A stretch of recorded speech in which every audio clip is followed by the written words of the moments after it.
Ya, sepertinya wajahnya penuh dengan sukacita ya pagi hari ini. Boleh haleluya, amin ya. Kalau yang bersukacita boleh kasih apa nih? Bukan bukan tinju, bukan. Tos, tos, kiri, kanan, depan, belakang. Boleh tos gini.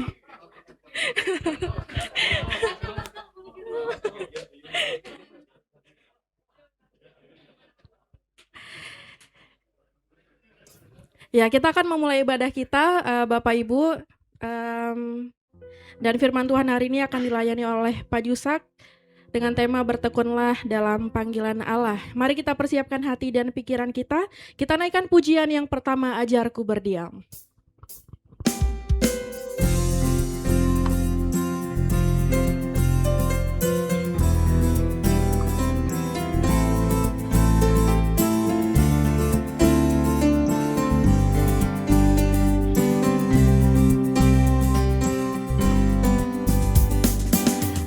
Ajarku berdiam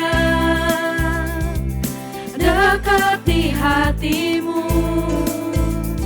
di saat ku berpaling temukan cintamu, di sana kau menanti untuk bawaku lagi bersekutu dalam damai yang sejati. Ku damba hadirmu. Oh, ku damba hadirmu. Oh, inilah rinduku,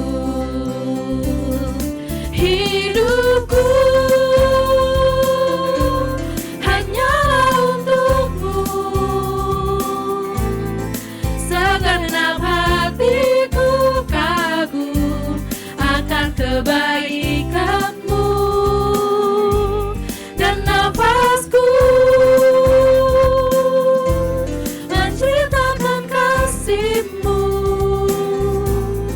Ajarku berdiam dekat di hatimu. Sekali lagi kita naikkan. Ajarku berdiam. Ajarku berdiam dekat di hatimu, dekat di hatimu. Di saat ku berpaling temukan cintamu, di sana kau menanti, untuk bawaku lagi, bersekutu dalam damai yang sejati. Oh, ku damba hadirmu. Oh, inilah rinduku, hidupku hanyalah untukmu, segenap hatiku kagum akan kebaikanmu, dan nafasku menceritakan kasihmu. Ajarku berdiam dekat di hatimu. Ajarku berdiam. Ajarku berdiam dekat di hatimu. Ajarku berdiam dekat di hatimu. Kita satu dalam doa. Kami menundukkan kepala kami Bapa di surga dan bersatu hati mengucap syukur Tuhan untuk segala berkat yang boleh kami nikmati, kami terima di pagi hari ini. Tuhan, kami pagi hari ini berkumpul Bapa, ingin memuji dan menyembah Tuhan melalui ibadah ini.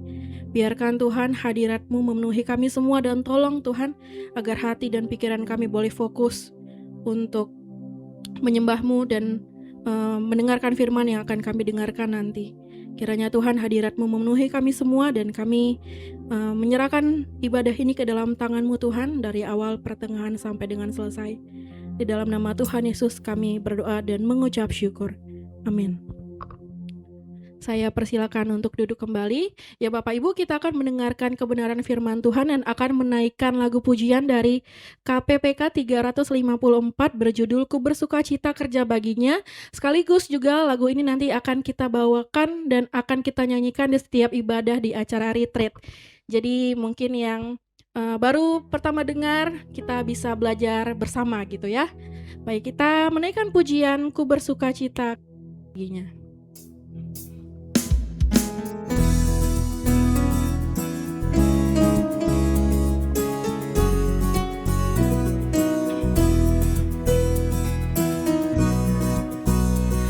Bersukacita kerja baginya, sungguh ku bersukacita, ada sukacita dalam hatiku, ku bekerja baginya, ku serahkan semuanya, kerja bagi Rajaku.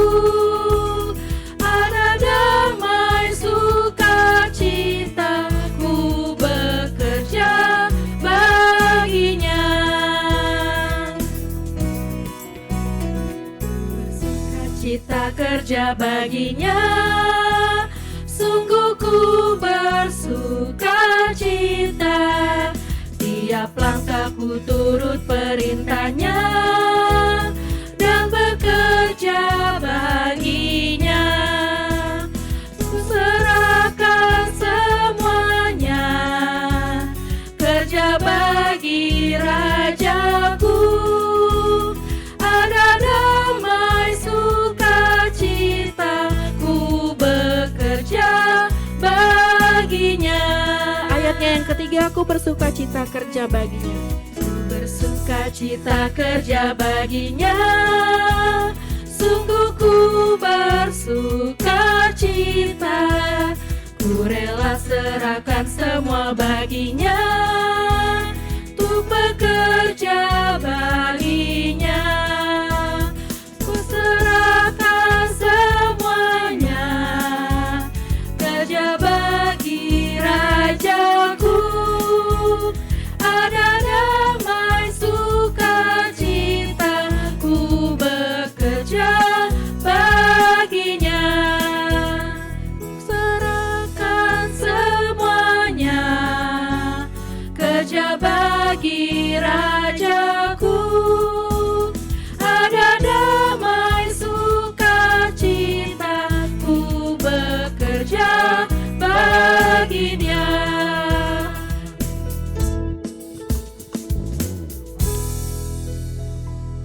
Mari kita berdoa. Tuhan Allah Bapa di surga, terima kasih Tuhan sudah kumpulkan kami anak-anak-Mu di sini, baik yang ada secara fisik maupun mengikutinya lewat Zoom. Bapa di surga, kami bersyukur kalau Tuhan juga izinkan kami, perkenankan kami untuk boleh menaikkan pujian bagi kemuliaan nama Tuhan. Dan saat ini juga Tuhan izinkan kami untuk boleh mendengarkan kebenaran firman Tuhan. Tuhan layakkan, Tuhan sudah pakai hamba-Mu yang penuh dengan kekurangan dan keterbatasan ini. Biarlah kiranya hanya Roh Kudus yang berbicara di tengah-tengah kami melalui lidah bibir hamba-Mu ini. Terima kasih Tuhan, dengar doa kami, dalam nama Tuhan Yesus Kristus kami berdoa. Amin. Selamat pagi teman-teman yang dikasih Tuhan. Tema kita adalah ketekunan dalam panggilan Allah. Lalu menjadi role model adalah Paulus dan Ayub. Ya, ini agak sedikit ini ya Pak, tapi saya coba gabungkan keduanya. Nah teman-teman, sebelumnya saya mau bertanya, siapa yang sudah terima Yesus Kristus? Boleh angkat tangan. Ya, hampir semua ya. Ya. Ada yang ragu-ragu ya? Ya, masih ada ragu-ragu atau angkat tangan dalam hati. Nah, kalau kalian sudah terima Yesus Kristus, ya, saya mau tanya, siapa yang percaya sudah selamat? Kok makin sedikit ya? Atau kurang jelas? Siapa yang percaya saya sudah terima Yesus, saya sudah diselamatkan? Oh, makin banyak. Terima kasih, tangan diturunkan. Coba teman-teman lihat ya di dalam, ini apa, ini Yohanes 3 ayat 16, saya percaya ayat ini dihafalkan oleh anak-anak ya, dihafalkan oleh kita, sebagian kita mungkin sudah di luar kepala ya. Nah, dikatakan karena begitu besar kasih Allah akan dunia ini, sehingga Ia telah mengaruniakan anak yang tunggal, supaya setiap orang yang percaya kepadanya tidak binasa, melainkan beroleh hidup kekal. Nah, teman-teman, tadi kita waktu saya tanya percaya sudah selamat, percaya semua sudah selamat. Tapi pertanyaan buat kita adalah, dunia ini semakin hari semakin jahat bukan? Ya, dunia ini semakin rusak. Tetapi kenapa Tuhan sudah selamatkan kita, lalu saudara dan saya masih ada di dunia ini? Bukankah dunia ini penuh dengan kepahitan, penuh banyak intrik-intrik dan lain sebagainya? Kenapa? Kenapa nggak Tuhan lakukan waktu kita di altar mengatakan, aku percaya pada Yesus Kristus, Tuhan dan Juru Selamatku. Dibaptiskan atau disidi, langsung kita raib saat itu juga bertemu dengan Tuhan di dalam kekekalan. Kenapa nggak begitu? Bukankah lebih enak dengan penjahat yang di samping Yesus Kristus? Waktu dia bilang, Tuhan jika engkau datang sebagai Raja, ingatlah akan aku. Dan Yesus katakan itu apa? Hari ini juga engkau bersama aku dengan dalam Firdaus. Nah, pertanyaan buat kita adalah, kenapa? Kita sudah diselamatkan, betul. Kita sudah percaya Yesus Kristus, betul. Tapi kenapa Tuhan izinkan kita menjalani kehidupan di dunia ini? Hari demi hari. Bukankah dunia ini semakin jahat, semakin rusak, dan dosa makin luas? Untuk apa? Saudara-saudara, jawabannya jelas adalah bahwa Tuhan ingin memakai kita. Tuhan ingin menggenapi rencana yang kekal, yaitu apa? Untuk menyelamatkan sebanyak mungkin orang berdosa. Dan untuk itu Tuhan pakai saudara dan saya. Dan apa yang kita kerjakan buat Tuhan, itu yang sangat menyenangkan hati Tuhan. Kenapa? Malaikat Tuhan pakai untuk memberitakan berita sukacita. Tetapi Tuhan juga pakai malaikat untuk menyanyikan pujian. Tetapi kita, ya, nggak lebih baik dari malaikat. Mungkin banyak kekurangan. Tapi apa yang kita lakukan itu berkenan bagi Tuhan. Karena apa? Kita adalah umat tebusan. Dan waktu kita mentaati semua kehendak dan rencana Tuhan, setelah kita menjadi manusia baru, ya, dan kita kembali pada ciptaan semula yang sudah ditebus dosanya, Tuhan ingin pakai kita, saudara dan saya. Nah, pakai untuk apa, saudaraku? Tadi yaitu untuk melakukan penginjilan.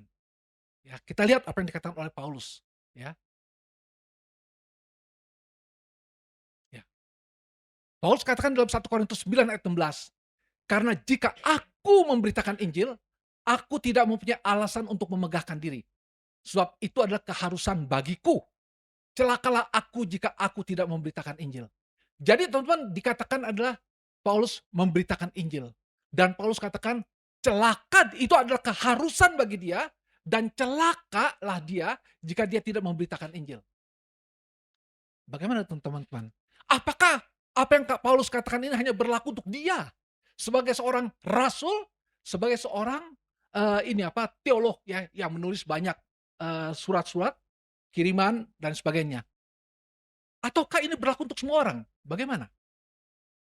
Teman-teman, kalau kita lihat apa yang dikatakan ini adalah Paulus jelas untuk ingin mengingatkan jemaat di Korintus bahwa setiap orang yang sudah mengalami kasih Tuhan, yang mengalami bagaimana Tuhan Yesus Kristus sudah mati di kayu salib, layak untuk dipakai Tuhan menjalani perintah Tuhan. Di dalam 1 Korintus 6 ayat 20 dikatakan, kita sudah dibeli dan harganya telah lunas dibayar. Berarti saudara dan saya milik Tuhan. Persoalannya adalah sekarang, apakah kita mau menjalankan perintah Tuhan ini? Nah, saudara mungkin bilang, aduh kalau beritakan Injil saya nggak mampu lah, ya. Saya ini kan nggak bisa bicara, ya. Saya merasa saya bukan teolog begitu. Saudara-saudara, kalau kita ngomong begitu, saya nggak yakin itu diucapkan dari hati kita yang terdalam. Kenapa saya katakan begitu? Coba bayangkan. Kita untuk menginjili, aduh kita nggak bisa ngomong. Tetapi waktu kita makan di satu tempat, bakminya enak, waduh cerita kita sampai membuat orang lain ngiler, kepengen juga untuk menikmati, ya nggak? Ya. Atau kita ke dokter yang sudah kemana-mana kita pergi nggak sembuh-sembuh, lalu ada dokter yang bisa sembuhkan, kita cerita tentang dokter itu. Luar biasa. padahal kita nggak dapat diskon kalau kita pergi lagi ke dia. Nah, teman-teman yang kasih Tuhan, kenapa begitu? Karena apa? Kita sudah menikmati kelezatan daripada bakmi atau makanan yang kita dapatkan. Atau kita sudah menikmati bagaimana ilmu si dokter itu bisa menyembuhkan penyakit kita. Nah, pertanyaan buat kita adalah, apa yang Tuhan Yesus lakukan buat saudara dan saya? Apakah itu nggak jauh lebih baik daripada yang dilakukan oleh dokter atau penyedia kuliner yang ada? Atau berbagai objek hiburan yang ada, yang kita sudah nikmati. Kalau untuk mereka itu saja kita bisa menjadi satu pemberita, ya, untuk mempromosikan. Apakah sulitnya kalau kita untuk mempromosikan kekasih Kristus dalam hidup kita? Kalau kita bilang nggak bisa, masalahnya ada dua saya kira. Pertama, saudaraku, kita nggak pernah menghayati berapa besar pengorbanan Kristus di kayu salib, saudara yang kasih Tuhan. Kita nggak pernah menghayati bagaimana Yesus mati di kayu salib, meregang nyawa, demi untuk siapa? Demi untuk saudara dan saya. Dan siapakah kita? Kita itu bukan siapa-siapa. Kita bukan adiknya Yesus, kita bukan family dekatnya dengan Allah, nggak ada. Hanya hubungan antara pencipta dengan ciptaan. Dan itu ada satu perbedaan kualitatif yang begitu jauh. Allah yang kekal dengan kita manusia yang terbatas dan fana. Tetapi karena Allah tidak bisa mengingkari kasihnya. Dia yang Allah adalah kasih, dia tidak bisa tutup mata. Dia tidak bisa membiarkan manusia yang disebut sebagai crown creation, sebagai gambar dan rupa Allah yang berdosa ini perlahan tapi pasti menuju pada kebinasaan. Maka itu Allah utus Yesus Kristus. Saudaraku, ini satu perkara yang besar. Kalau kita renungkan dengan sungguh ya, kita tahu bahwa penginjilan itu, memberitakan kasih Kristus, mempromosikan, itu adalah bagian yang penting dalam kehidupan manusia. Setiap orang-orang yang kita kenal maupun tidak kita kenal. Kenapa saudara yang kasih Tuhan? Kalau ketika kita beritakan Injil, kita beritakan tentang kasih Kristus kepada mereka, satu jiwa saja yang boleh diselamatkan. Alkitab mencatat, malaikat di surga, seluruh penghuni kerajaan surga bersuka cita. Tidak dikatakan kalau kita dapat tender senilai 10 miliar, penghuni kerajaan surga bersuka cita. Tidak. Tidak dikatakan seorang mengalami mujizat kesembuhan, malaikat penghuni kerajaan surga bersuka cita. Tidak. Jika ada satu orang diselamatkan, satu orang saja, penghuni kerajaan surga bersuka cita. Kenapa? Satu orang dari status binasa, lalu ditarik dan sekarang diselamatkan lewat darah Kristus dan memperoleh hidup yang kekal. Ini satu perkara yang besar sampai penghuni kerajaan sorga boleh bersuka cita. Nah, saudaraku yang kasih Tuhan, jadi artinya apa? Kita kalau mau coba, bukan tidak mungkin, pasti bisa. Saya baru pulang dari KKR regional di Tanah Karo, itu tim kita ada 27 orang. 27 orang itu bukan anak-anak muda aja, ada oma-oma, umurnya masih sekitar 60-an begitu ya. Sampai apa? Mengunjungi 3 desa, dia langsung perjalanan, kadang mobil nggak bisa masuk ya. Dia harus naik ojek begitu ya. Saudara yang kasih Tuhan, itu bukan satu hal yang mudah. Masuk pedalaman, kalau sampai resiko ya, misalnya diperkosa atau gimana, yang nggak ada yang tahu begitu ya. Tetapi mereka jalankan itu, saudaraku. Kenapa? Mereka rasa apa yang dilakukan ini belum seberapa dibandingkan pengorbanan Kristus untuk hidup mereka. Nah, nanti saya cerita lebih jauh ya. Nah, teman-teman yang kasih Tuhan, jika Paulus mengatakan demikian, ya, berarti kita tidak bisa untuk mengingkari, kecuali kita meremehkan, itu keselamatan udah seharusnya saya dapatkan. Tidak demikian. Ya, tetapi kalau kita sungguh-sungguh memahami, ya, menghayati apa yang sudah Yesus lakukan buat kita, apa yang telah Tuhan korbankan anak yang tunggal untuk hidup kita, kita sadar bahwa kita harus menjalankan kehendak dan rencana Tuhan. Di dalam Westminster Catechism, ya, pertanyaan pertama saya sering kali sampaikan adalah apa? What is the chief end of man? Apakah tujuan hidup manusia? Itu disampaikan pada waktu manusia diciptakan dan juga ditujukan kepada apa? Waktu manusia telah mengaku percaya menerima Kristus. Dia menjadi ciptaan baru. Jawabannya apa? To glorify God and enjoy Him forever. Glorify God artinya untuk memuliakan Tuhan dan menikmati Dia, kehadiran Dia, kasihnya di dalam hidup kita selama-lamanya. Nah, itulah teman-teman kasih Tuhan, panggilan untuk setiap kita orang percaya. Entah dia seorang, eee, karyawan kecil, entah dia seorang pengusaha, atau pimpinan tertinggi, atau juga seorang pengemis. Kalau dia sudah terima Kristus, dia mengerti ini adalah panggilan yang utama dalam hidup dia. Mungkin boleh kita ditempatkan di berbagai bidang aspek pekerjaan. Bisa di bidang hukum, dan lain sebagainya. Tetapi yang kita harus ingat apa? Dimanapun kita berada, apapun latar belakang kita, dan tempat kerja kita, satu hal ini nggak boleh lepas dalam hidup kita. Ada kesempatan yang Tuhan berikan, kita akan berusaha untuk menginjili dia. Nah teman-teman, orang bilang, ini kok ekstrim banget. Bukan masalah ekstrim. Karena kita tahu betapa ini begitu penting bagi kehidupan orang di sekitar kita. Dan terutama membagikan keselamatan yang sudah Tuhan berikan. Kalau tidak apa? Kita menjadi orang yang paling sadis. Artinya apa? Keselamatan itu milik saya. Kita menjadi orang yang paling serakah. Keselamatan itu bukan untuk yang lain. Yang penting saya sudah dapatkan keselamatan dan saya menikmati kenyamanan hidup saya sampai tunggu nanti waktu Tuhan panggil. Apakah itu yang Tuhan mau? Saya yakin, saudaraku. Kalau saudara bertanya kepada Tuhan, Tuhan sudah selamatkan saya, inilah waktunya saya menikmati satu comfort zone yang Tuhan berikan. Menikmati sukacita dan damai sejahtera, berkumpul dengan anak-anak, cucu mantu, ya. Dan saya sudah merasa lebih dari puas dari sini. Saya yakin kalau sudah tanya pada Tuhan, Tuhan katakan pasti, maksudku menyelamatkanmu bukan hanya untuk itu saja, agar engkau membagikan kabar keselamatan ini pada orang di sekitar kita. Nah, saudaraku yang kasih Tuhan, waktu kita punya tekad, misalnya, Tuhan, engkau sudah selamatkan aku menjalankan tugas yang Tuhan percayakan ini. Tetapi teman-teman, di dalam Yohanes 16 ayat 33b dikatakan oleh Tuhan Yesus demikian. Dalam dunia, kamu menderita penganiayaan. Loh, apalagi nih? Mau jadi memberitakan Injil, membagikan keselamatan yang dari Tuhan. Tetapi sekarang diingatkan, menderita penganiayaan. Berani nggak kita masuk surga yang kasih Tuhan? Tetapi Tuhan katakan apa? Ini satu fakta yang Tuhan bilang, kuatkanlah hatimu, aku telah mengalahkan dunia. Nah, waktu 33 ayatnya ya, dikatakan, semuanya itu kukatakan kepada kamu, supaya kamu beroleh damai sejahtera dalam aku. Artinya apa?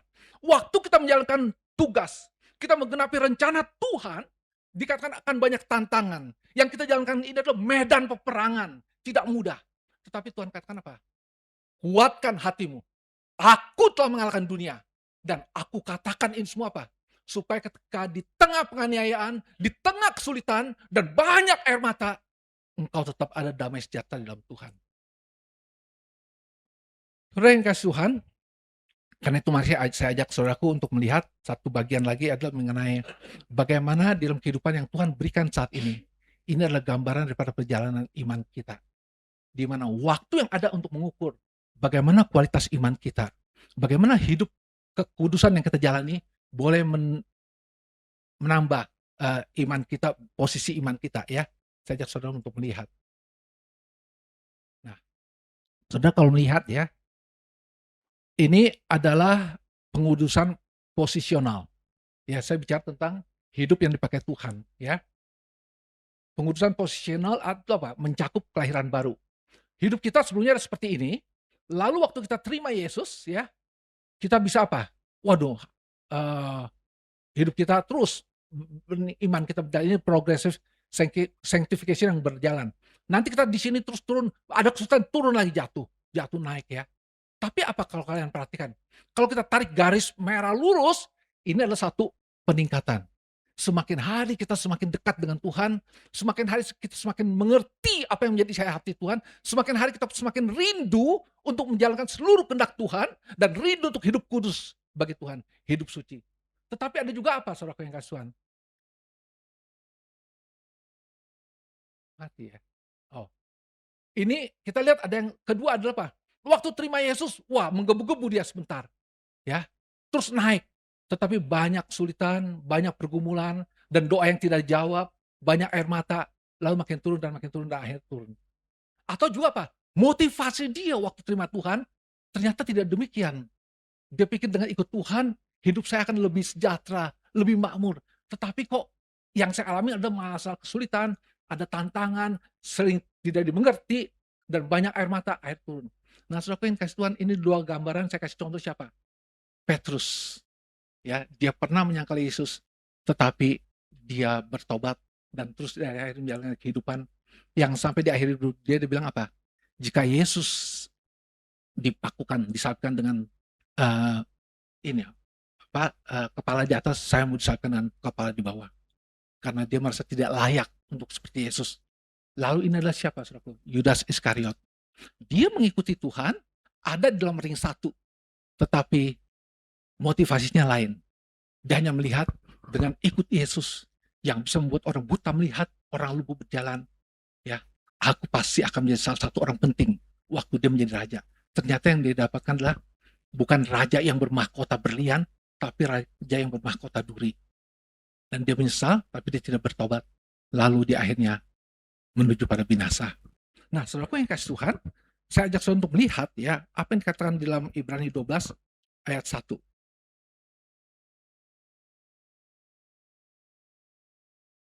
Ya, dikatakan demikian ya. Karena kita mempunyai banyak saksi bagaikan awan yang mengelilingi kita. Marilah kita meninggalkan semua beban dan dosa yang begitu merintangi kita dan berlomba dengan tekun dalam perlombaan yang diwajibkan bagi kita. Marilah kita melakukannya dengan mata yang tertuju pada Yesus yang memimpin kita dalam iman dan membawa iman kita itu kepada kesempurnaan.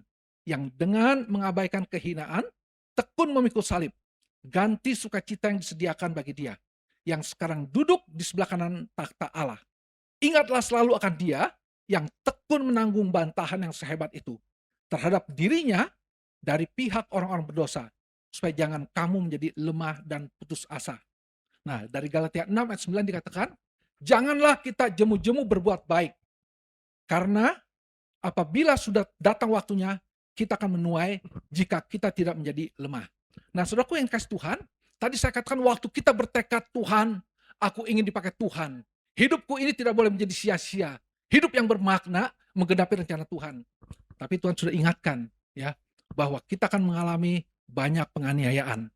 Tapi Tuhan menguatkan kita bahwa Tuhan sudah mengalahkan dunia ini. Nah, saudaraku yang kasih Tuhan, kita lihat bahwa tema besar kita ya, hidup orang percaya adalah sebuah perlombaan iman di medan peperangan. Dalam perjalanan itu pasti ada kelelahan, pasti ada tekanan, pasti ada air mata, dan bahkan keinginan menyerah. Tapi firman Tuhan mengajarkan apa? Jangan menyerah di tengah jalan. Jangan berhenti berbuat baik. Sebab ada mahkota dan tuaian yang Tuhan sediakan bagi mereka yang bertahan. Nah, saudara yang kasih Tuhan, kita lihat firman Tuhan tidak berkata perjalanan iman itu mudah.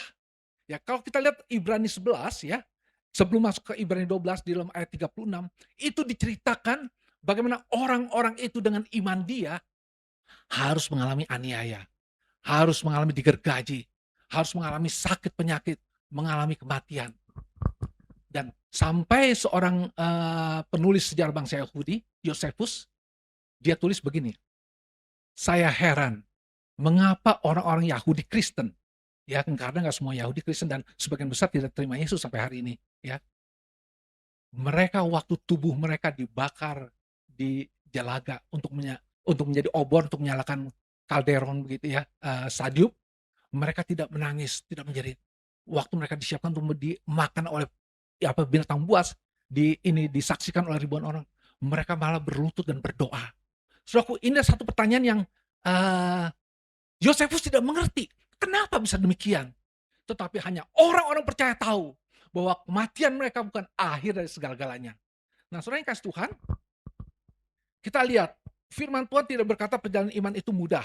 Ya, Ibrani 11 menceritakan dengan begitu banyak orang-orang ini yang menjadi saksi Kristus. Nah, Tuhan berkata jangan menyerah.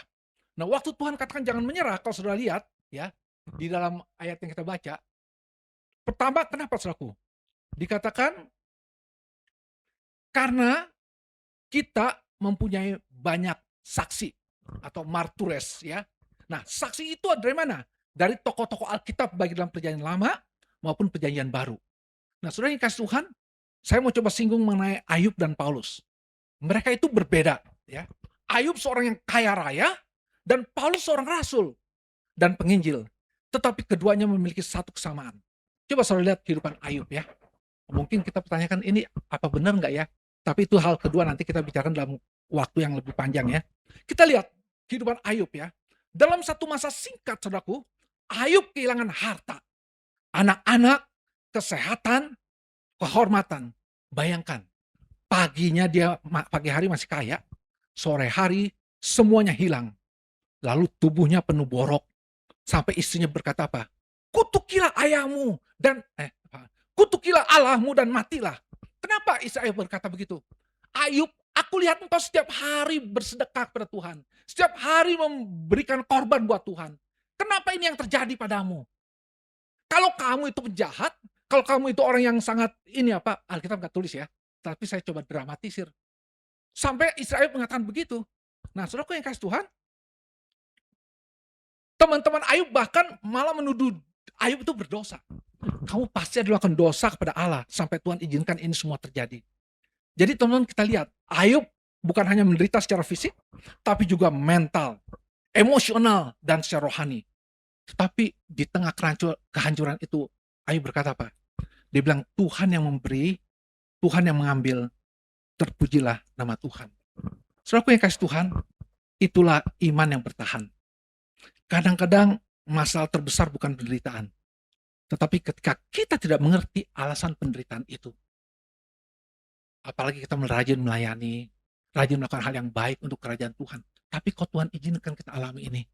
Itulah yang dialami Ayub, saudara yang kasih Tuhan. Dia nggak ngerti, ya. Dia nggak melakukan kejahatan.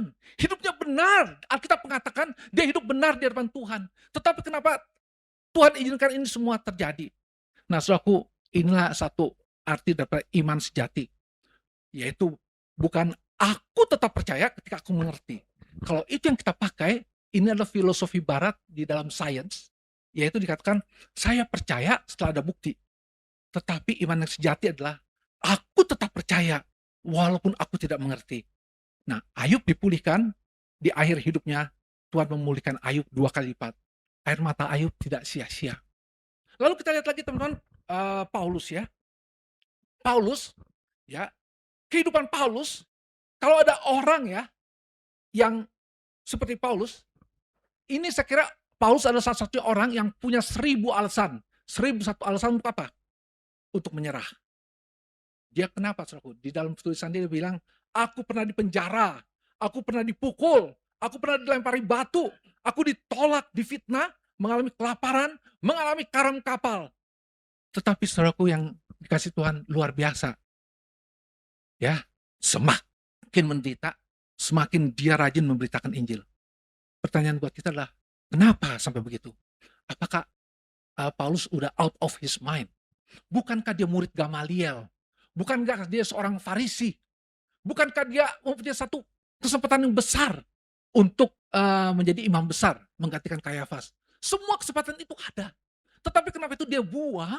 Lalu dia katakan, bagiku hidup adalah Kristus dan mati adalah keuntungan. Kenapa Paulus sampai begitu militan, teman-teman? Apakah dia sudah kehilangan akal sehatnya? Tidak.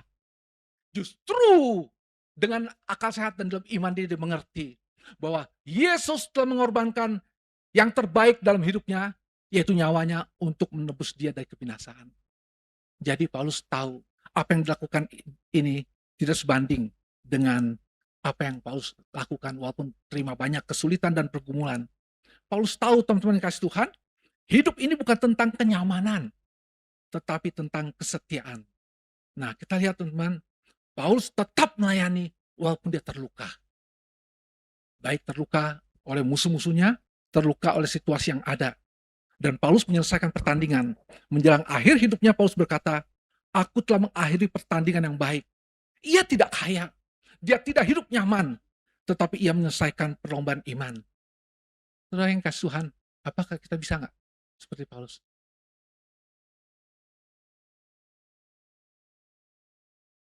Mudah-mudahan saudara waktu lagi pikir begini bukan bilang, kapan ya doa tutupnya ya? Ini kata terakhir yang saya paling tunggu. Saya percaya nggak begitu ya. Teman-teman yang kasih Tuhan, bisa. Saya yakin kita bisa. So, pasti. Yaitu apa? Jika tubuh kita sehat, usaha kita usaha kita lancar, keluarga baik, karir kita menjanjikan, pelayanan berhasil, pasti bisa. Tapi pertanyaannya adalah, bagaimana ketika doa kita belum dijawab, air mata kita tidak berhenti, keadaan semakin berat, hidup terasa tidak adil, dan hal-hal lain yang menghimpit. Apakah kita tetap mau bisa mengatakan, saya bisa melayani? Teman-teman, di sinilah firman Tuhan sangat relevan dalam hidup kita saat ini. Ya, saya ajak teman-teman untuk lihat satu kiasem, ya, di dalam menjalani perlombaan iman yang Tuhan sediakan. Coba kita lihat ya. Ini kiasem ini adalah di dalam menyusun khotbah kita melihat ada fokus utama yang terjadi, ya. Lalu kemudian ada pengulangan-pengulangan di dalam perjanjian lama kelihatan ya, itu diulang lagi diulang. Tapi apa yang kita lihat di sini adalah apa? Dari A, B, C, D sampai D, C, B, A ya. Pertama adalah kita dikelilingi oleh awan saksi yang begitu banyak, yaitu orang-orang yang menjadi dorongan untuk setiap kita untuk menjalani kehendak Tuhan, meskipun banyak kesulitan dan tantangan, banyak air mata. Lalu kita membuang setiap beban dosa yang begitu melekat, ya, untuk bisa menjalani dengan baik. Dengan ketekunan yang sabar, marilah kita berlomba dalam perlombaan yang ditentukan depan itu. Nah, E ini adalah menunjukkan fokus yang utama. Dengan apa? Waktu menghadapi kesulitan, banyak pergumulan, dan mungkin kita hampir menyerah, dikatakan memandang kepada Yesus yang memulainya dan menyempurnakan iman. Dan karena kesediaan yang disediakan baginya, dengan sabar memikul salib, menganggap ringan penghinaan, dan duduk sebelah kanan tahta Allah. Jadi teman-teman kita lihat, dari E itu menjadi fokus kita, bukan diri kita lagi. Paulus tidak melihat fokus diri dia. Kenapa saya harus mengalami ini? Coba kalau saya tidak jadi pengikut Kristus. Bukankah masa depan saya lebih baik? Tidak. Yang dia fokuskan adalah Kristus. Bagaimana Kristus dalam hidup saya boleh berkenan hidup saya bagi Kristus. Bagaimana saya boleh menyenangkan hati Tuhan. Nah, teman-teman dikasih Tuhan, kita melihat ya, hidup orang percaya adalah perlombaan. Nah, perlombaan ini bukan perlombaan adu cepat seperti sprint. Ya. Ibrani 12 ayat 1 mengatakan apa? Berlomba dengan tekun. Nah, kata tekun artinya steadfastness ini dalam bahasa Yunani bertahan lama.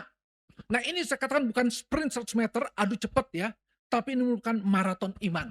Nah, maraton iman itu adalah banyak orang kuat memulai, tetapi sedikit yang mampu menyelesaikan. Ya, roboh di tengah jalan. Ada orang begitu semangat di awal pelayanan, ya. Ada juga yang semangat menggebu-gebu di awal iman, tetapi mereka berhenti ketika masalah datang. Dalam kehidupan pribadi juga sama. Saya melayani ada satu pasang suami istri, waduh, waktu pacaran 5 tahun, ya, pacar 5 tahun, lalu setelah itu mereka menikah, 5 bulan cerai. Itu yang terjadi. Waduh, itu menggebu-gebu luar biasa, pestanya diadakan dengan meriah begitu ya, tetapi itu yang terjadi. Nah, teman-teman dikasih Tuhan, mereka tidak siap.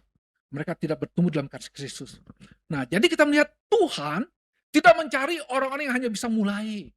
Tetapi Tuhan mencari siapa? Saudara dan saya, orang-orang yang mampu bertahan sampai akhir. Seorang pelari maraton ditanyakan, apa bagian tersulit dari maraton? Apa yang dijawab? Dia bilang, bukan saat mulai berlari. Yang paling sulit adalah ketika kaki terasa mati rasa, napas semakin berat, dan garis akhir masih jauh. Nah, begitu juga teman-teman dengan kehidupan rohani kita. Kadang kita ingin berhenti, ya, karena doa belum dijawab. Pelayanan kita terasa tidak dihargai. Keluarga kita belum ada perubahan. Kadang ekonomi masih seperti itu saja dan bahkan semakin menyurut. Tetapi Tuhan berkata apa? Teruslah berlari. Loh, enak aja Tuhan. Kalau terus berlari, jadi bagaimana dong triknya? Bagaimana kiatnya? Nah, kedua teman, kiatnya dikatakan, untuk bertahan, kita harus melepaskan beban. Di dalam Ibrani 12 ayat 1 dikatakan, menanggalkan semua beban dosa. Ya. Bukan hanya dosa kecil. Ya. Bukan hanya dosa aktif ya. Aktif itu artinya apa? Kita melanggar hukum Tuhan. Tapi juga ada dosa saya nggak bilang dosa kecil, dosa pasif. Artinya apa dosa pasif teman-teman? Di dalam Yakobus 4 ayat 17 dikatakan begini. Jika seorang tahu bagaimana harus berbuat baik, tetapi ia tidak melakukannya, ia berbuat dosa. Jadi kita tahu ya bagaimana harus berbuat baik, kita tidak melakukannya, ia berbuat dosa. Tetapi kalau berbuat baik artinya apa? Kita pinjami uang pada orang yang butuhkan. Orang yang bukan Kristen juga bisa lakukan. Tapi kalau kita pinjam, bantukan, ini apa, dia rumahnya ada kesulitan, kita konseling dia, itu baik, baik. Tetapi, yang bukan Kristen juga lakukan itu. Tetapi ada yang terpenting, perbuatan baik, dari semua perbuatan baik yang ada, yang terbaik adalah apa? Kita memberitakan kasih Kristus yang membawa keselamatan dalam hidup dia. Sudahkah kita lakukan itu, teman? Kadang-kadang kita apa? Mau sampaikan sesuatu, kita takut apa? Dia tersinggung nanti ya. Kalau dia tersinggung, hubungan kita jadi tidak baik ya. Lebih baik apa? Solidar lah ya dengan teman-teman. Kalau kita katakan begitu, maaf saya katakan ya, kita adalah orang yang paling kejam di dunia. Kenapa? Kita berjalan sama teman kita, jalan sama dia, kita tahu di depan itu ada tutup got, tapi tutupnya itu nggak ada alas penguatnya. Kalau injak langsung jeblos. Kita biarin aja, dia lagi enak lihat pemandangan, datang ke kota kita gitu ya. Nah kalau dia kejeblos, saudara merasa bersalah nggak? Kalau saudara tidak merasa bersalah, kita bukan lagi orang percaya, saudaraku. Tetapi kalau kita orang percaya, kita tahu teman kita berjalan menuju kebinasaan, dia belum terima Kristus, kita punya kesempatan pada dia, kita harus pakai kesempatan itu. Teman-teman yang kasih Tuhan, ada juga beban, dikatakan beban dan dosa, ya. Nah beban itu apa, teman-teman? Ya, beban itu adalah mungkin saudara mengalami kepahitan, kecewa, mungkin ada iri hati, ada luka masa lalu, atau khawatir yang berlebihan. Dan itu akhirnya menghambat kita untuk boleh apa? Ikut dalam perlombaan iman ini. Tetapi Alkitab mengatakan, suka atau tidak suka, itu harus kita lakukan. Karena nanti terlihat, apakah kita punya iman yang sifatnya progresif, ataukah hidup suci atau semakin hari semakin tenggelam. Yang ketiga, teman-teman, dikatakan, kiat yang kedua adalah, jangan fokus pada masalah, tapi fokus pada Yesus. Ibrani 12 ayat 2 dikatakan, marilah kita melakukannya dengan mata yang tertuju pada Yesus. Teman-teman yang kasih Tuhan, kita melihat rahasia kekuatan orang percaya bukan pada keadaan, tetapi pada siapa yang ia pandang. Kita lihat waktu Petrus dia melihat Yesus, dia bisa berjalan di atas air. Tapi waktu dia melihat gelombang, dia mulai tenggelam.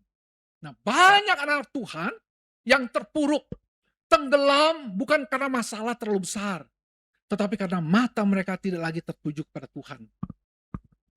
Kalau dia matanya tertuju pada Tuhan, dia melihat kasih Tuhan yang begitu besar. Alkitab mengatakan, waktu kita masih berdosa saja, Tuhan sudah menyelamatkan kita. Kita adalah umat pilihan. Kita adalah biji mata Tuhan. Bagaimana Tuhan membiarkan kita? Tuhan akan memberi kekuatan. Nah, saudaraku yang kasih Tuhan, apa yang kita fokuskan seringkali menentukan arah hidup kita. Saya ingat pertama kali saya belajar nyetir mobil, naik Mazda Kaleng, tau gak ya? B600 ya. Kakak saya bantu, saya bilang, jangan liatin ini, jangan liatin got, liatin jalan begitu ya. Tapi saya sambil itu saya liatin got, ada jangan masuk ke got, di Ancol itu. Bener, mobilnya saya lihat, mobilnya kok jalannya ke situ ya, saya putar, masuk ke got, nyemplung begitu ya. Ya itu kerjaan lagi untuk ngangkut orang. Untung mobil Mazda Kaleng, teman-teman yang kasih Tuhan. Jadi teman-teman yang kasih Tuhan, apa yang kita fokuskan sering menentukan arah hidup kita. Di mana fokus hidup Anda? Kalau fokus hidup kita adalah bagaimana saya menikmati hobi saya, ya, daripada saya harus melakukan pelayanan, penginjilan, aduh ini buang-buang waktu. Saudara yang kasih Tuhan, itu yang menentukan hidup kita, ya. Kalau kita hanya fokus pada masalah yang kita hadapi, pada kritik yang kita alami, kegagalan, ketidakadilan, kita akan mudah lelah. Saya mau tanya, bagaimana kita membuat uang logam 1.000 perak menjadi lebih besar daripada Boeing 747? Caranya gimana? Ada yang tahu nggak? Uang logam 1.000 perak jadi lebih besar daripada Boeing 747. Hah? Nah, itu Pak Yoke tahu benar ya. Selamat buat Yoke, ya, Pak Yoke ya. Jadi kalau saudara lihat itu Boeing 747 begitu besar, tapi saudara itu bawa kemari, waduh, Boeingnya nggak kelihatan. Itu yang terjadi. Kadang-kadang kita melihat masalah yang kita hadapi, beban yang ada itu begitu besar, sampai kita tidak melihat Yesus Kristus yang jauh lebih besar daripada apa beban yang kita alami. Teman-teman yang kasih Tuhan, di dalam Ibrani yang berikutnya adalah Yesus sendiri pernah menderita, tapi dia telah menjadi teladan, dia tidak menyerah. Ibrani 12 ayat 3 mengatakan, ingatlah selalu akan dia yang tekun menanggung bantahan. Teman-teman, kita sudah melihat Yesus menjadi teladan utama, ya. Selain para tokoh-tokoh Alkitab, Yesus kita lihat dihina, dia ditolak, dia disalib, dia dikhianati, dipukul dan diludahi. Tetapi dia tidak berhenti, tekun memikul salib menuju Golgota. Bayangkan kalau Yesus tidak menuju ke Golgota, apa yang terjadi, teman-teman? Kita semua kehilangan masa depan kita. Nggak ada lagi harapan. Hidup kita berjalan seperti orang yang lain. Ya, hidup jalan apa adanya. Saya di Australia, saya injili satu orang ini, pria, tukang listrik di rumah saya. Saya tanya, nama you Peter kan? Saya bilang, that's a great name. Saya bilang, oh iya, dia bilang, itu dikasih orang tua dia. You tahu nggak artinya? Peter itu adalah salah satu rasul yang besar yang Tuhan pakai. Dia bilang, itu nggak penting buat dia. Ya, yuk diselamatkan. Dia bilang, itu yang penting hidup saya sudah mau naik perahu, yachting, saya sudah keliling dunia, udah. Nggak ada yang lain, yang penting itu. Lalu bagaimana dengan hidup nanti? Itu berjalan ya, semua juga seperti baterai, lama-lama kan sudah surut dan mati begitu. Dan saya bilang, kesian, orang seperti ini saudaraku banyak. Kita anak Tuhan tahu bahwa hidup yang kita jalani ini mungkin sulit, banyak pergumulan, banyak mencucurkan darah, banyak melahirkan air mata, tetapi tidak akan sia-sia. Teman-teman, kenapa? Yesus kenapa bertahan? Karena dia melihat ada sukacita di depannya. Sukacita seperti apa? Sukacita bagaimana hidup dia mentaati kehendak Bapa. Hidup dia telah menggenapi rencana Bapa. Nah, saudara yang kasih Tuhan, waktu saudara dan saya menyadari bahwa hidup kita dipanggil untuk menggenapi rencana Tuhan, mungkin satu kali kita katakan, Tuhan, aku lelah.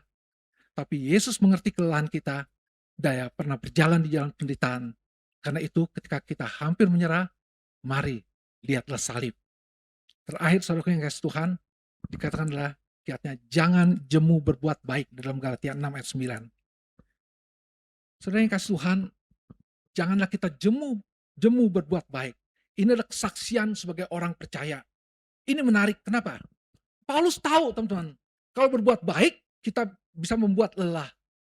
Lelah untuk mengampuni, lelah untuk melayani.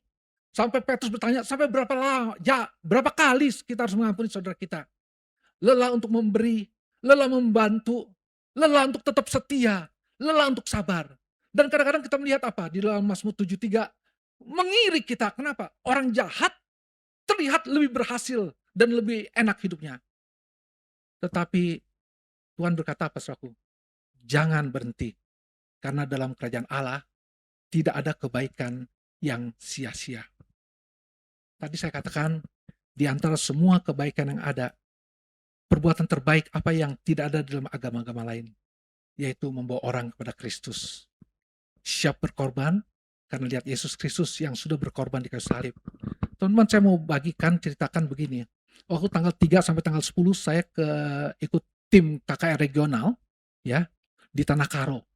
Kita mengunjungi 381 sekolah, kurang lebih 68.000 siswa dari 17 kecamatan, dari Kabanjahe, Brastagi, dan terus sampai ke bawah. Dan itu dilayani oleh 27 orang.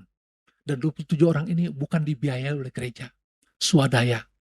Ya, tiap orang kurang lebih saya habis 10 jutaan begitu ya. Dan bukan itu saja mereka korbankan apa? Bukan hanya waktu. Ya, mereka harus ambil cuti di kantor 7 hari ya. Dan belum nanti ada rute kedua lagi ke Papua misalnya. Nah, teman-teman yang kasih Tuhan, mereka harus keluar masuk pedalaman. Tetapi kenapa mereka punya sukacita, saudara yang kasih Tuhan? Karena mereka hanya memandang Yesus Kristus. Ada nggak kesulitan? Ada. Ibu-ibu cerita, saya biasa ke mall ya, ada suster yang kalau belanja dia bantu dorongin segala. Sekarang mesti nemplak naik ojek begitu ya. Saudara, mau ngapain sih ibu-ibu ini cari penyakit gitu? Tidak. Mereka ingin lakukan apa? Hal yang menyenangkan hati Tuhan. Jadi kita tidak hanya cukup menyanyi apa? Menyenangkanmu, senangkanmu ya. Kalau hanya dalam sebatas pujian, sorry ya saya katakan, itu nggak cukup saudaraku.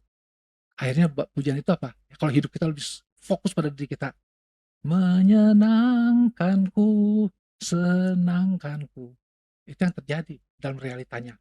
Nah, teman-teman dikasih Tuhan, ke-6 terakhir dikatakan, waktu kita mengalami semuanya ini dan kita coba menjalankannya dengan memandang pada Yesus Kristus, menghadapi banyak beban yang berat, dikatakan ada waktu menuai. Ya, Galatia 6 ayat 9, apabila sudah datang waktunya, kita akan menuai jika kita tidak menjadi lemah. Saudara, inilah janji Tuhan. Kadang kita berdoa bertahun-tahun, melayani lama, kita diam-diam menangis ya, tetapi setia walau tidak dilihat orang ya. Sulit untuk kita jalankan, tapi Tuhan melihat semuanya. Dan pada waktunya Tuhan akan memulihkan saudara dan saya. Tuhan akan buka jalan, Tuhan menjawab doa. Semoga Tuhan memberi kekuatan baru ya untuk setiap kita. Seperti yang Tuhan lakukan pada Ayub dan juga kepada Paulus. Saya akan akhiri teman-teman untuk renungan ini ya. Maaf saya ambil waktunya lebih dari setengah jam nih ya. Seorang istri di Korea Selatan ya mempunyai suami yang pemabuk dan penganiaya dan benci pada kekristenan. Dia tidak senang kalau istrinya pulang ke gereja ya. Lalu ada aja yang dia cari kesalahannya. Ini belum bersih. Kadang-kadang pukulan, jotosan, tadi kita ada jotos ya. Jotosan sama tendangan itu sampai ke istrinya. Tapi istrinya tidak melawan. Istrinya menjalankan tugasnya tiap hari. Hanya mengepel, hampir ngepel dia nyanyi puji-pujian ya untuk menguatkan hati dia.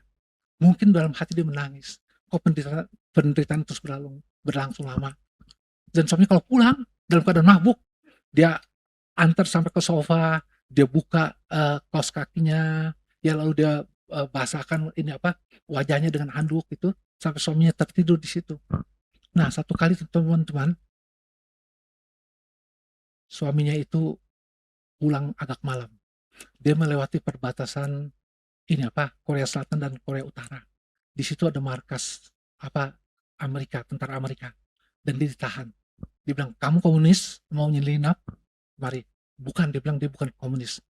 Katakan siapa kamu? Dia nggak tahu mau ngomong apa. Komunis bilang bukan, dia buktikan. Orang Korea Selatan kan semuanya Kristen, sebagian besar. Dia bilang dia Kristen. Buktikan kalau kamu Kristen. Dia bingung untuk bilang apa ya, Kristen apa ya. Tapi dia ingat istrinya suka nyanyi, teman-teman. Ya, nyanyi lagu Be Joyful, nyanyi apa aja yang dia ingat lagu. Karena setiap kali dia dengar nyanyi kan dia sebel, tapi akhirnya masuk ke kepala dia. Akhirnya dia lepas, singkat cerita. Dia pulang ke rumah, dia buka pintu, dia lihat kamar tidur dia masih nyala. Dan waktu dibuka, istrinya lagi duduk berlutut berdoa. Dan dia dengar doanya. Tuhan, suami yang Engkau percayakan dalam hidupku, sampai hari ini belum pulang, sudah lewat tengah malam. Aku tidak tahu apa yang terjadi pada dia. Tapi karena Engkau mengasihi dia, aku juga mengasihi dia. Walaupun aku seringkali mengalami aniaya, tolong jaga dia, lindungi dia. Jangan sampai terjadi hal-hal yang tidak diinginkan. Tolong Tuhan, karena aku juga mengasihi dia. Dia belum bertobat.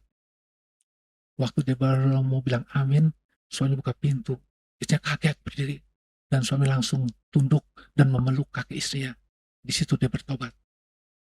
Dia sadar bahwa dia begitu menganiaya istrinya, tapi istrinya diam, menjalani aniaya itu, menjalani hinaan itu ya. Tapi Tuhan katakan akan menuai pada hasilnya. Dan akhirnya suami bertobat, hidup mereka penuh dengan sukacita. Teman-teman, firman Tuhan berkata, tetaplah berlari, tetap fokus pada Yesus, jangan jemu berbuat baik, tuaian pasti datang. Mungkin hari ini saudara-saudara mengatakan, aku sudah lelah. Mari datanglah pada Yesus, dia memberi kekuatan baru. Dan berikan beban itu pada dia. Dan garis akhir kita sudah semakin dekat. Mari kita berdoa. Tuhan Bapa di surga, terima kasih untuk kesempatan untuk boleh menyampaikan kebenaran firman Tuhan. Tolong ya Bapa, Engkau sempurnakan bagian-bagian yang tidak sempat tersampaikan lewat Roh-Mu yang kudus.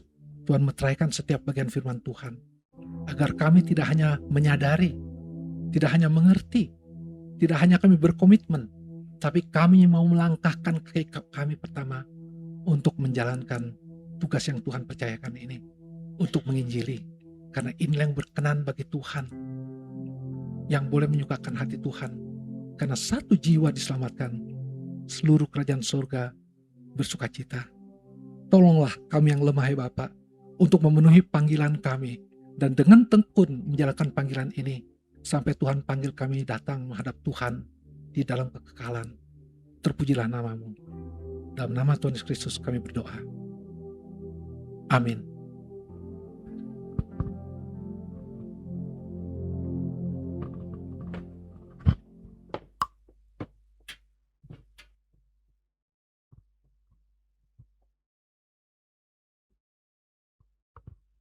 Ya, terima kasih untuk Pak Pendeta Jusak atas firman yang telah dibagikan, kiranya bisa menjadi berkat bagi kita semua. Kita akan mengumpulkan persembahan Bapak Ibu. Nanti boleh dari yang sebelah kanan saya dulu untuk maju ke depan memberikan, lalu disambung yang sebelah kiri. Dan untuk yang ada di Zoom nanti boleh memberikan lewat rekening ataupun QRIS yang disediakan di depan. Sambil menjalankan kita menaikkan pujian Janganlah Jemu.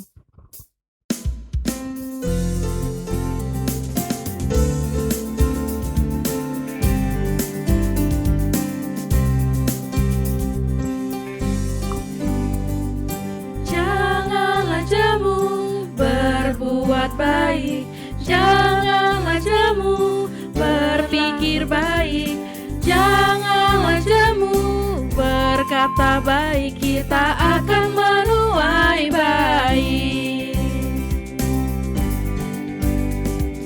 Janganlah jemu menabur baik, janganlah jemu berpikir baik, janganlah jemu berkarya baik, kita akan menuai baik.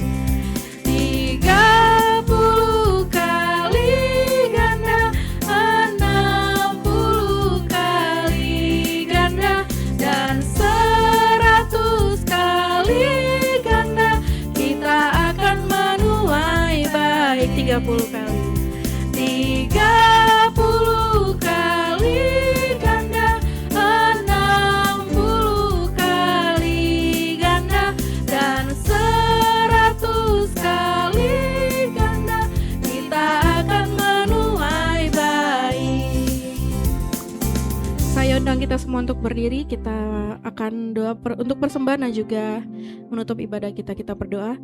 Tuhan Yesus, terima kasih untuk berkat yang boleh kami terima dalam hidup kami Tuhan, dan untuk kesempatan pagi hari ini kami boleh memberikan persembahan kami. Kiranya Tuhan menerima dan memberkati persembahan kami, agar kiranya boleh menjadi berkat untuk pekerjaan Tuhan, khususnya untuk hamba-hamba-Mu Bapa yang bekerja di pedalaman dalam keterbatasan mereka. Kiranya boleh menjadi berkat Tuhan, dan juga untuk pekerjaan-Mu yang lain Tuhan, melalui pelayanan kami di tempat ini. Terima kasih Bapa, ajarkan juga kami untuk terus setia memberi dan juga melayani Tuhan dengan penuh ucapan syukur. Di dalam nama Tuhan Yesus kami berdoa. Amin. Baik, kita akan menutup ibadah kita. Nanti saya minta kesediaan Bapak Pendeta Jusak kembali untuk menutup dalam doa berkat. Kita menutup ibadah dengan menaikkan pujian terakhir, Jadikan Aku Indah.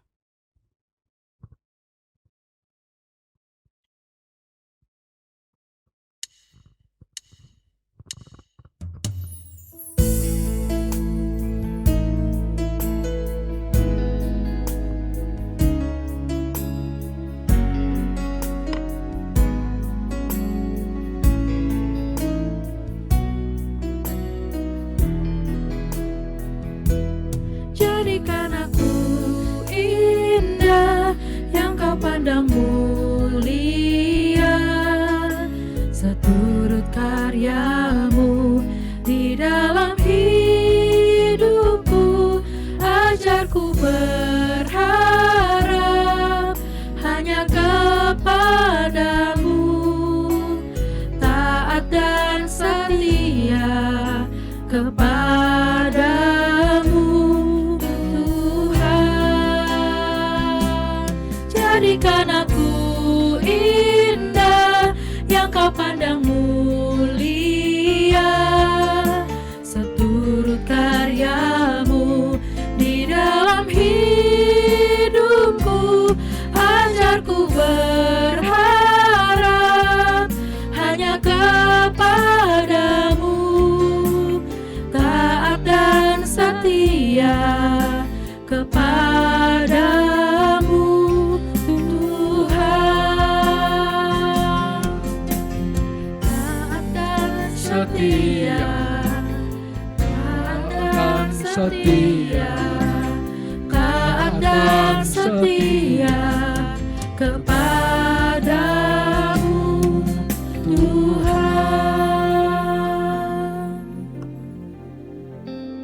Tuhan Allah Bapa di surga, terima kasih untuk waktu yang boleh berjalan ini. Terima kasih untuk ibadah yang boleh Tuhan pimpin dari awal hingga akhirnya. Bapa di surga, kami percaya semuanya adalah campur tangan Tuhan. Bukan hanya di dalam ibadah ini saja, tetapi dalam semua aspek perjalanan hidup kami pun Tuhan hadir. Dan juga perjalanan aspek bangsa kami ini pun Tuhan ada di sana. Bapak, pada kesempatan ini kami mau berdoa Tuhan untuk pergumulan bangsa dan negara kami. Dan keadaan saat ini semakin carut marut dengan pelbagai kebijakan yang tidak mendasar, yang dibuat tanpa pemikiran yang matang, dan hanya untuk kepentingan segelintir golongan. Tolonglah ya Bapak, hadirkan, sadarkan pemimpin-pemimpin kami, agar mereka tahu kekeliruan yang ada, dan mereka sadar bahwa apa yang dilakukan ini harus dipertanggungjawabkan di hadapan Tuhan. Jangan sampai akhirnya rakyat yang menjadi korban, khususnya golongan yang menengah ke bawah. Kami hanya berharap dan bersandar kepada Tuhan, sehingga tidak terjadi satu social unrest yang berkepanjangan ya Bapak. Kami juga berdoa Tuhan untuk para petinggi negeri yang anak-anak Tuhan, yang benar-benar terpanggil untuk melakukan apa yang terbaik, membuat kebijakan bagi bangsa kami. Kiranya Tuhan lindungi mereka, kuatkan mereka, bahwa Tuhan tetap memimpin dan menyertai. Bapa di surga, kami berdoa juga Tuhan untuk semua program pelayanan yang dilakukan oleh FBC International dan semua dana yang dikucurkan, dan juga yang dilakukan oleh FBC Indonesia di sini, yaitu Yayasan Yaski. Biarlah semuanya boleh Tuhan kuduskan dan berkati, sehingga setiap uang yang dikucurkan adalah benar-benar tepat guna dan memberikan buah Injil yang boleh dipersembahkan bagi kemuliaan nama Tuhan. Terima kasih ya Bapa. Dan kami juga mau berdoa Tuhan untuk seluruh anak-anak-Mu yang ada dalam ruangan ini, ataupun yang mengikutinya lewat Zoom, agar mereka semua yang Engkau melihat satu persatu Engkau kenal. Engkau lihat apa yang menjadi pergumulan mereka, apa yang menjadi beban hidup mereka sampai hari ini, dan apa yang menjadi kesulitan mereka untuk ikut Yesus, untuk melakukan seluruh kehendak Tuhan dalam hidup mereka. Tolong ya Bapa, mampukan kami mempunyai hikmat bijaksana Tuhan, dan Tuhan juga membantu, menolong menyelesaikan setiap pergumulan yang ada. Dan kami percaya Engkau adalah Allah yang setia, Allah yang boleh dipegang janji-janjinya, Allah yang mengasihi kami semua. Dengar doa kami Tuhan, hanya dalam nama Tuhan kami Yesus Kristus, Juru Selamat dan Penebus kami yang hidup, kami berdoa. Bapa, terima kasih.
Saudaraku yang dikasih Tuhan, sebelum kita meninggalkan tempat ini, mari arahkan hati kita kepada Tuhan, dan terimalah berkat daripada Tuhan.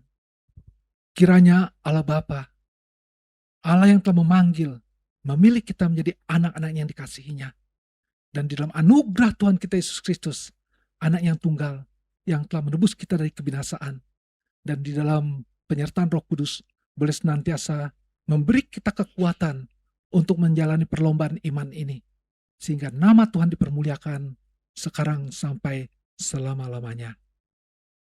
Yesus Tuhan, dengar doaku, janganlah Tuhan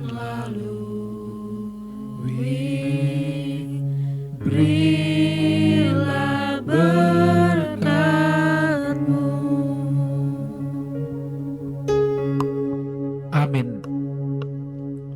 Silakan duduk, saat teduh dan ibadah selesai.